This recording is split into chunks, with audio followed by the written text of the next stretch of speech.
Now is Tal Heinrich, spokesperson for Israeli Prime Minister Netanyahu. Tal, thank you so much for joining us. Before we get to the hostages still being held in Gaza, I wanted to address recent comments from Prime Minister Netanyahu today, where he pushed back on the idea of Palestinian statehood. This highlights a split between Israel and the U.S., two allies. How does this language from Netanyahu help in this situation? Thank you for having me on, Christian. I think first it's important to mention that there's no daylight between Jerusalem and Washington in what pertains to the goals of this war that Israel was dragged to on October 7th following the Hamas massacre.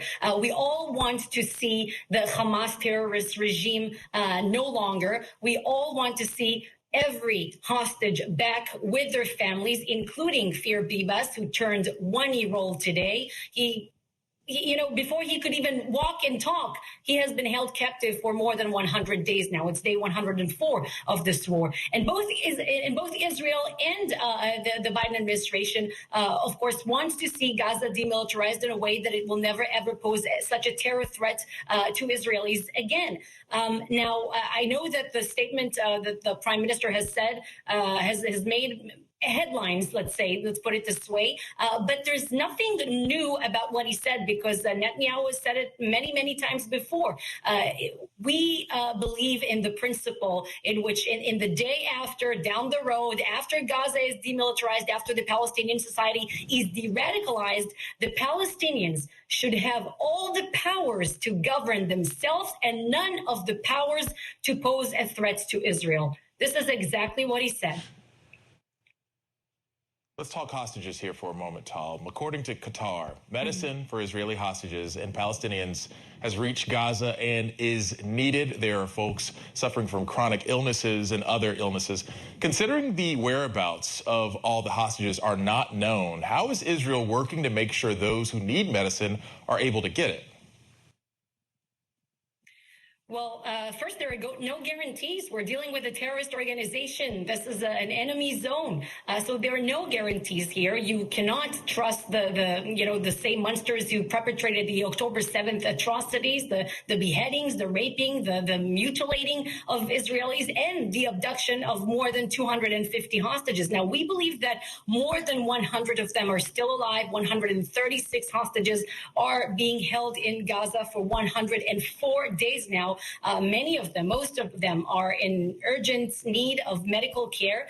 And we have been able to facilitate the transfer of medication to them, which is, of course, a great progress. But that is not enough. We want to see all of them freed unconditionally and immediately. And we have done so through Qatari and through, the mediation also of France. And we hope to get the notice from the mediators that the medications have been delivered.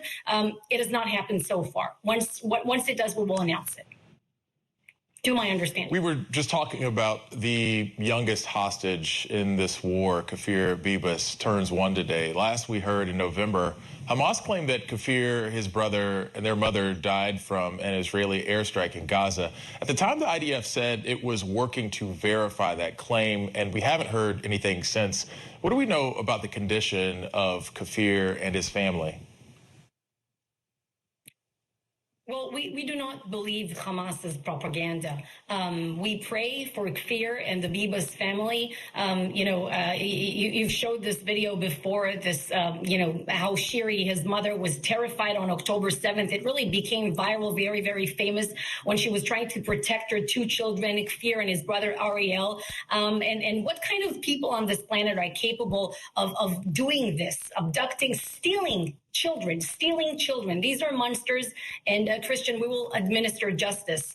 We will not rest until all the hostages are back. A 1-year-old baby who has become a symbol of a war. Tal, with the last minute we have left, Israel also claims that of the more than 100 hostages still in Gaza, a few dozen are dead. How is your office tracking the condition of these hostages? And is the possibility of a pause in fighting for another hostage release on the table with the last 40 seconds we have here? Well, I will be able to address your second question because we don't really talk about operational activity and strategy, something that's happening on the ground, because human lives hang in the balance here and we don't want to risk anything, of course. But to your other question, we know that the only thing that works against Hamas is pressure, and we will continue to exert military pressure on them and hitting them we're hitting them very hard, and to try to create the condition to bring about the release of more hostages. Tal Heinrich, spokesperson for Israel's prime minister.